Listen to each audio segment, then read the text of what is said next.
Howdy, everyone. My name's Nicholas, and welcome to the Headliner PodPod. We're a show about podcasts featuring podcasts by podcasters that's hosted by people who help podcasters with their podcasting. On each episode, a few of us folks over at Headliner sit down to play a game that centers around listening to randomly selected clips from over 500 show submissions we've gotten from podcasters. Why? Well, in order to find what we call Pod Zero. Here are the rules. Each lucky contestant will hear a 60-second podcast clip. They'll then need to pick the correct podcast title from a lineup of 3 choices before being shown the artwork for that show. Before we get this show on the road, though, let's say hi to each of our contestants for today. Starting with Prateek. Hey, everyone. Next, we have Kristy. In honor of Jesse not being here, wahoo! And we have Oliver. Just happy to be here, everybody. Let's get guessing. We also have Max, who's not here at the moment. I'm really hoping he makes like a triumphant third act reveal, though, sort of like Bill Murray at the end of Space Jam, but fingers crossed that actually happens. Anyway, we also have Elissa, who's just so done with me already. I wouldn't say that, but, you know. You wouldn't, but I would. Okay, well, one of us will admit it. Anyways, today I have, it's not so much of an ad read, but more of a product update. But anyways, our manual audiogram flow just got a little bit better. While making a full episode for YouTube, you can now automatically call in Eddie to transcribe and create a promo pack for your podcast while we process your audiogram. So what this means is that you'll have everything you'll need to create a fully optimized podcast video that is ready for upload in just a few clicks and at no additional cost to you. Okay, awesome. That sounds so convenient and helpful and like multitasking, which we love in a world where there's too much to do and not enough time to do it. So awesome. That being said, let's just dive right into things. Prateek, would you like to be our first contestant? I'm ready.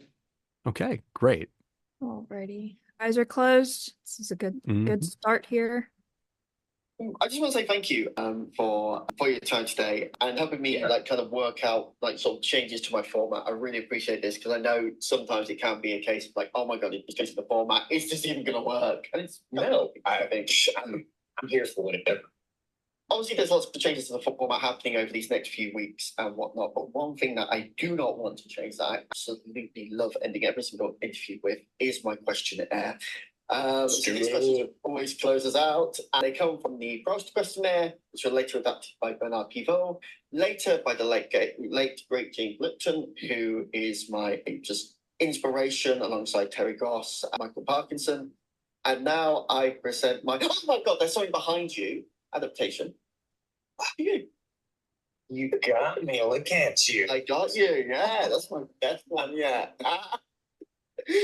Question 1. Did anyone else think something was actually behind him? Because, Yeah, I felt my eyes dilate. Yeah, I thought like something really bad was about to happen. Like we just hear screaming and it cuts out like a log entry in a video game.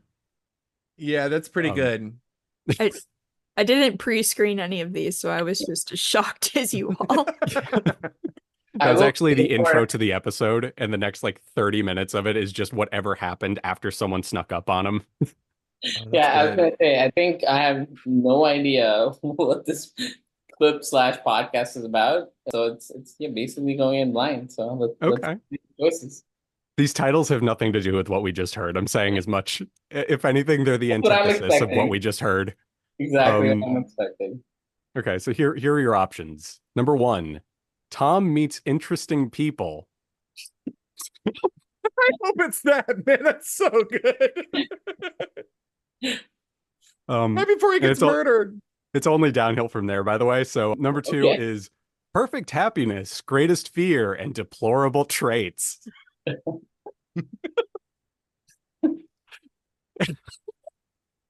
And number 3 is Timmy chats about ... as in there are 3. I could give you the episode title if you absolutely need it. No, let's try with that. So I'll go through my reasoning there. So the first one was like, I think, what was it? Tom meets interesting people. And third one's like Timmy something. So Timmy chats about I almost want to, yeah, I almost want to remove the second one just because the names are not in there. There's no name in there. So I feel like it's got to be the first or the third one. So from there, I think I'll go with the first one. Tom talks with interesting people. Tom meets interesting people. You're locking that in? Yes. Okay. You're correct. Yes. It is actually Tom meets interesting people. We have some beautiful minimal art over there, which looks like it may have been made on Headliner, just based off the font. And yeah, it's actually very accurate. Tom does seem to know some interesting people. I'm assuming Tom is our host. And here's a bit about it. So the episode we just heard this clip from was the director who will be the first to die in a horror movie, Chris Bell, TMIP, which I'm assuming is Tom Meets Interesting People, interview 32. So yeah, that's a heck of a title for what we just heard. And here's our show description. Tom Meets Interesting People is the podcast where I'll interview anyone from nuclear engineers to voice actors. We'll discuss the guests' work, their processes, and what they're passionate about and what makes them get up in the morning. Each episode will end with my adaptation of the Proust questionnaire that was popularized by Bernard Pivot and the late, great James Lipton, parentheses, my hero, which adds up because he actually name-checked James Lipton at some point in that. Yeah, so very interesting. Very curious about what his adaptation of the Proust questionnaire is, as well as if it's Proust or Proust. I've heard it both ways. I'm sticking with Proust. It is Proust. Because it's French. Yeah. I assumed the OU. Yeah. And I don't know. I think that was a really interesting clip. I'm totally not stalling because Max is connecting to the call right now, and I want to throw him under the bus with his 2 cents on this artwork. Nice. Hi, Max. Welcome to Under the Bus. Hey, could call y'all. Sorry for the late check-in. That's totally fine. So yeah, we've already gone through our first clip, Max. And seeing as you just joined, actually, I'll throw you under the bus in a different way. You want to go next? Let's do it. Cool. Love the bus. That's the Love being under the bus. Nice. All right, so let's have you cover your eyes and get this second clip rolling. Let's do it. And I think that's why sharing Black women stories that are in motorsports, or they were in motorsports, may they rest in peace. This sheds a light that there were women, you know, in the Black community that did do this, and they did it for a living. And a lot of them made like amazing achievements and accomplished so much in these, in whatever racing organization they were in. And that's something to be celebrated. And that's why I wanted to share Peggy Llewellyn's story today. Okay, guys, so I hope you enjoyed that episode, whether it was your first time listening to it or if it was a replay for you as well. Okay.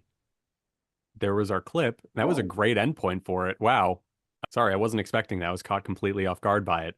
Anyway, here are your options for today, Max. Number 1, Race Wife Unfiltered.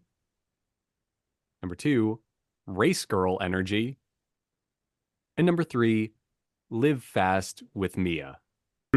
Race wife sounds like the significant other of a racer, you know, like race, like a race husband or a race wife. So I feel like this is about the actual racers. So that one feels wrong, but maybe that's like a term that some people use. I don't know. And then race girl felt more likely. But then at the same time, I'm like, you always want to go for the one with the name in it. But what was the middle one again? Race Girl Energy? Race Girl Energy. And the last one was something with racing with Mia or something. Live Fast with Mia. Live Fast with Mia. I'm gonna go with Race Girl Energy because I don't know. It sounds exciting. And it just sounds like the one to you. Podcast. Sure. Unfortunately, Max, so sorry to have caught you under the bus. It is Race Wife Unfiltered. Wow. There you go. Yeah. Race Wife. Huh. So talking about race wife is a term for the actual racers, I guess. I guess we'll find out in the episode. Yeah, you know, maybe it's sort of like a married to the game situation, like racing. She's married to racing. That makes sense. You know, I'm not really sure. The whole time this clip was rolling, I'm going to be 100 with you guys. I was just like trying to remember the name of the movie Days of Thunder, the Tom Cruise movie. So that's on me. Here's our description. Oh, what's that? I'm not familiar with that movie. Yeah, all you need to know is it's Top Gun, but with cars instead of planes, literally. So here we are with our description for this episode. Racewife Unfiltered is hosted by your fave bougie racewife, Rachel Thornhill. Every week, she shares stories of her life as a racewife and other women in motorsports, giving them a platform so their voices can be heard. So, I mean, I'm just curious about how common the term is, because I'm like, is that implying that all racers are married, or is it like, I guess married to the game is another way to think of it. So now I got to look into this. But I think it's a little of column A and a little of column B. Like if you're a motocross or a motorsports person, you're married to the game. You're a race wife. But if you're just married to a racer, you're still a race wife. I don't know.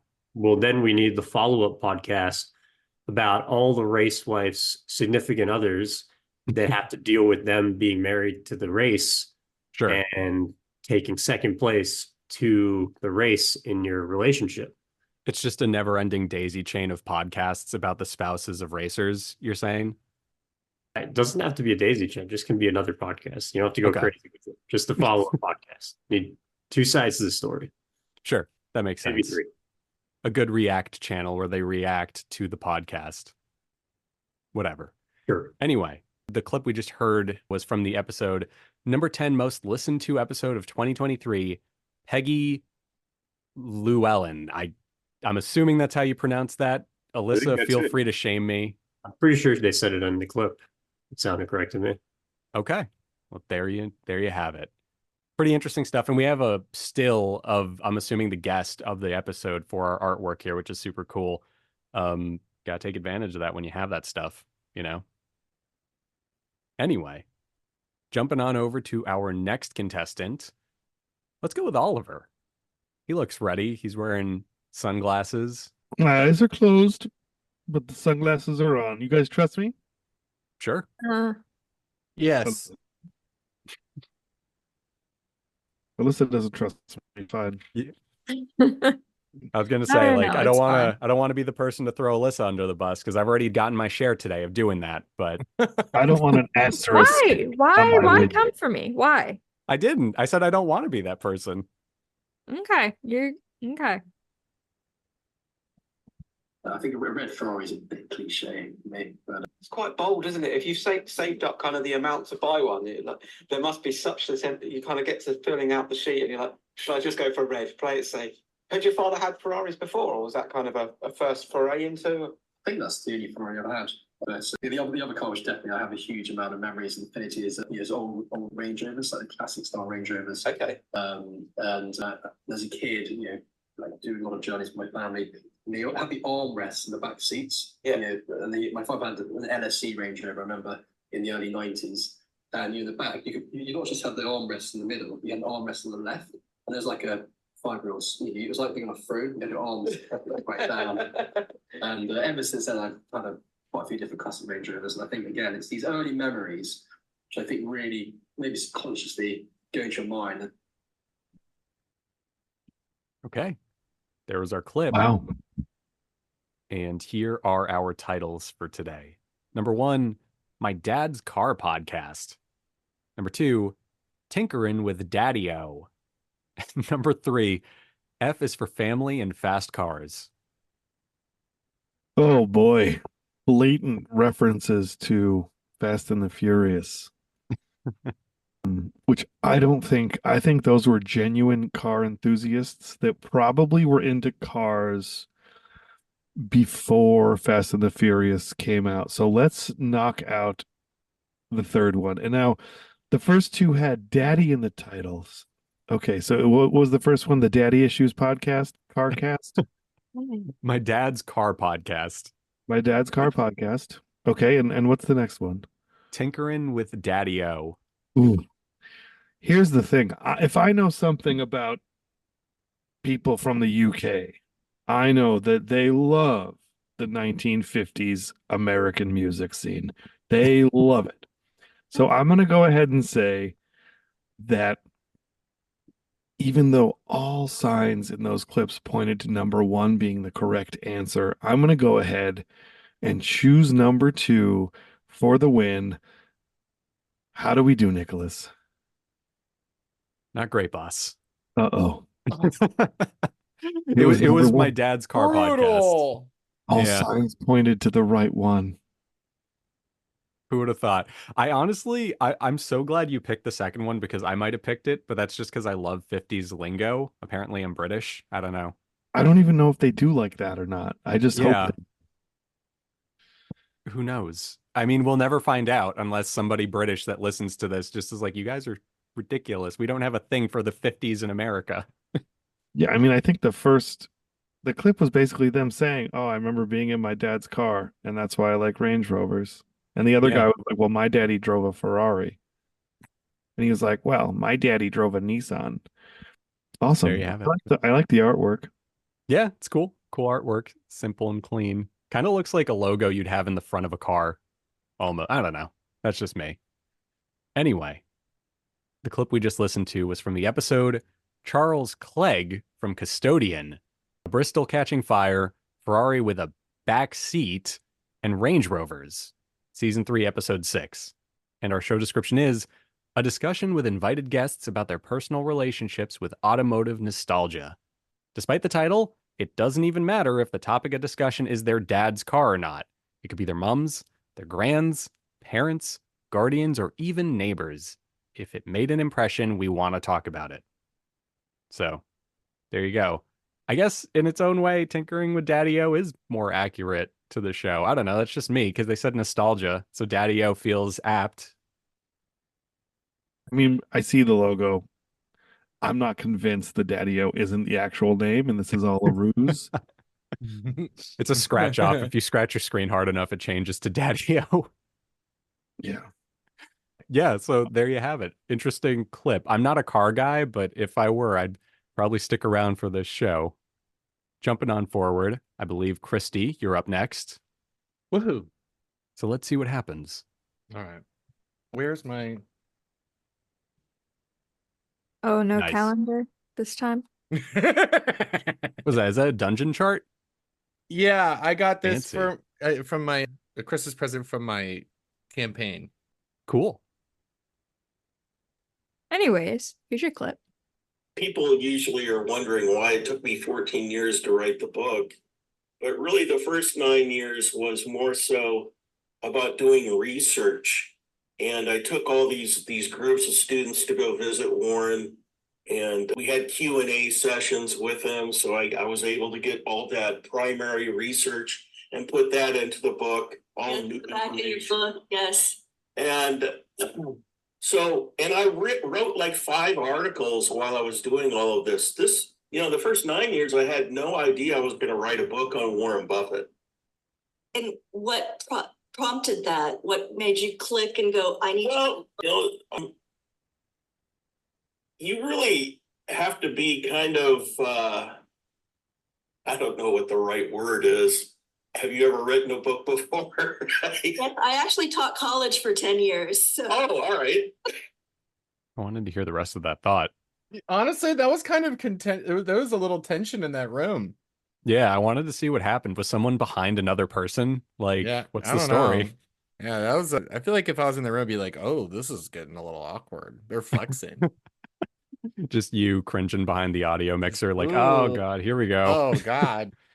Yep, he's picking up a chair. Okay, so our titles for this show, Kristy, are number 1, The Grow Wealth Experience. Number 2, Mo Money, Mo Problems with Christopher Wallace. And number 3, Investing in Yourself. Someone's screwing with me because I don't think the Mo Money, Mo Problems would be the name of that. But the problem is whoever wrote this added a name to it. And I'm like, Is that an interesting enough name to have just made up on the spot? Maybe it just has Chris Wallace in it and you brought it into that. The Grow Wealth Experience. I'm going to do that one. Okay. The Grow Wealth Experience is correct. Yes! You got it. Yes! Amazing. I'm here for the enthusiasm about getting it right. Yes. I've gotten so many wrong, Nick. Yeah, I mean, that'll do. I was going to say you're giving off like you just got picked to be on the Price is Right energy. Yeah, and, that was I'm here for it. that's first draft energy. This is I'm feeling good. I'm feeling good. I think I'm like 2 for 2. I wasn't on last week, but the week before, I think I got that one right as well. Yeah, I think so. I'm gonna be, I'm feeling pretty good. The episode that we just heard that excerpt from was Uncovering Warren Buffett, Entrepreneur and Investor. Here's our show description. Bringing you the top business leaders, entrepreneurs, and influencers from around the world to help empower you to build your best financial life. So, there you have it. And our artwork is very clean. Just a simple, looks like an image of an office building or something with our title and a nice little multiply blend mode over everything for a blue hue. How pretty. Jumping on over, we have one clip left. And seeing as there are 4 of you, let's just have you all fight it out. Let's do it. Let's prepare the octagon. I would like to say while I pull up this clip, Christopher Wallace is the actual name of the Notorious B.I.G. So. Oh, fun! That's awesome. That's good. Oh, fun. I'm so disappointed that nobody called you out on that. It's okay. I can see you writing that and like having like this moment where you like do the I'll pat myself. Props to me. Good job. Good job. Okay. Are all eyes closed? Not yet. Okay, yeah, you're good now. Okay, sick. We can talk about this a little later, but the Fed has said we will cut rates 3 times as our base case scenario. But the markets today are saying something different. They're saying 6 times, 150, 1.5%.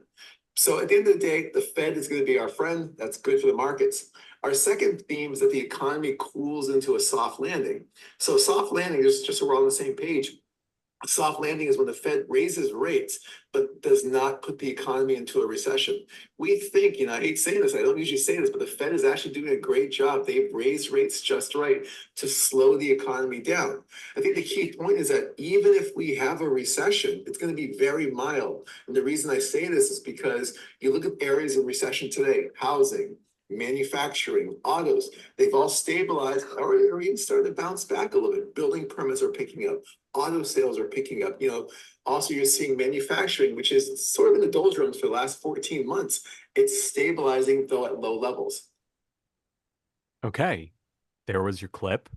And at the risk of making a very exceedingly lame joke, actually, a soft landing is when the economy uses a parachute. And let's just move on. Here's our titles. Thank you for nobody laughing at that. I would have felt like they were all pity laughs. I was laughing on mute, Nicholas. Don't worry. Yeah, all of us were like, "Thank you." No, I don't need your pity. Says every time he talks about it. Really? I feel like it's not a joke. It's just a useful metaphor. I was just being I was just being literal. So parallel thinking at its finest. Anyway, here are our titles. Number 1, Finance Roundtable Podcast. Number 2, Scarcity and Supply. And number 3, Mo Money, Mo Problems with Mikhail G. Scott. Oh man, if it's actually that one too, that'd be so good. Like, what a trick. I think it's number 1. I think it's number 1 too. I think it's number 1. Yeah, it feels so like proper, like they're just talking something serious. But they're talking about the economy, where if there are in fact more problems, it's probably because there's more money. If it's number 3, you're gonna Moriarty like the whole thing. Does it change your mind if I had a typo and it was supposed to be Michael G. Scott in the last thing, not Mikhail? Not Mikhail. Yeah, that was. Which I almost read. We knew that. We all sensed that. I think. Oh, okay. You guys didn't think I just got spontaneous concussion and just misread it? I mean, Kristy, Did the table they were sitting at sound round? I thought that they were recording in a closet. So, I mean, but it was like a closet of like a three-story house. So, people that talk about the economy, usually pretty well built houses. People aren't talking those in bad apartments. Right. So Got it. A round closet potentially. Mm-hmm. Yeah, round closet. Definitely maybe a walk-in. Their closets can fit round tables inside of them. Uh-huh. How nice their closets are. Yes. Yeah. Okay.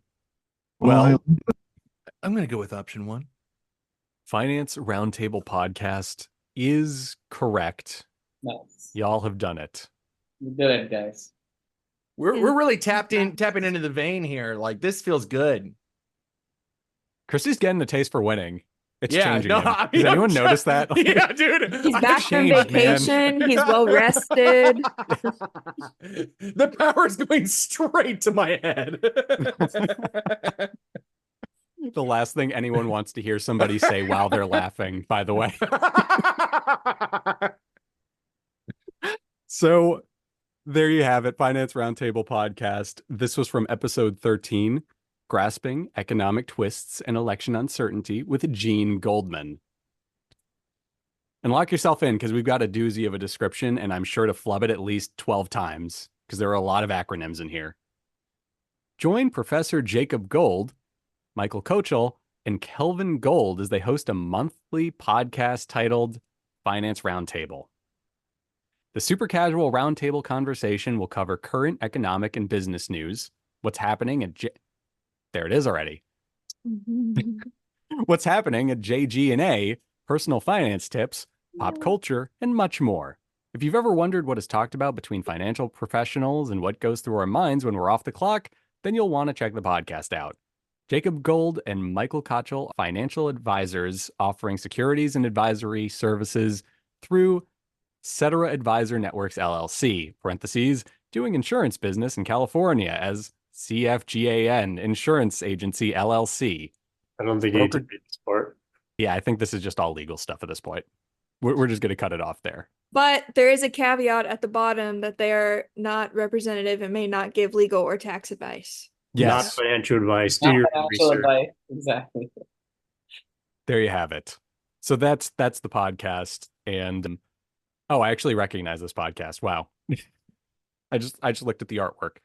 So yeah, pretty cool stuff all around. And I'm also just a sucker for podcast art that uses caricatures of the hosts. It's just fun. It's playful. And this podcast will teach you how to make enough money to have a closet that you can fit a round table in to record your podcast. So yes, exactly. Probably a good thing to listen to if that's your goal. That's actually the center of my vision board for the year, Max. So thank you. Like dead center, it actually just has the words, get a round table that can fit into a walk-in closet. No, you have it backwards. You don't want to find a table small enough. I'm just tempering my expectations because the other one's unrealistic. Oh, okay. No, you're going to listen to this podcast and it will change your financial projection. Okay.